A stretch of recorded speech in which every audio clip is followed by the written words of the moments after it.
பிரியமானவர்களே, கடந்த நாட்களிலே எங்கள் குடும்பத்திலே ஏற்பட்ட ஒரு பெரிய ஈடுகட்ட முடியாத ஒரு இழப்பிலே நீங்கள் நேரிலே வந்து அநேக அஞ்சலி செலுத்தினீர்கள். எங்களுக்கு ஆறுதலான வார்த்தைகளை சொன்னீர்கள், எங்களுக்காக ஜெபித்தீர்கள், தொடர்ந்து ஜெபிக்கிறீர்கள்.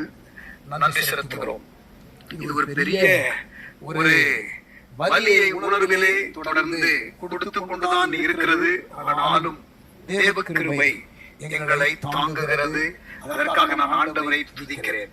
நம்பிக்கை இல்லாதவர்களாக நாம் துதிக்க கூடாது என்று பவுல் தெசலோனிக்கேயருக்கு சொல்லுகிறார். துக்கம் உண்டு, ஆனால் நம்பிக்கை இல்லாதவர்களைப் போல துக்கிக்காமல் தேவனுடைய பலத்தினால கிருபையினால இந்த துக்க நாட்களை அவருடைய கிருபையினால ஆறுதலான அவருடைய வசனத்தினால பிரசன்னத்தினால நாங்கள் தொடர்ந்து ஓட எங்களுக்காக ஜெபித்துக் கொள்ளுங்கள்.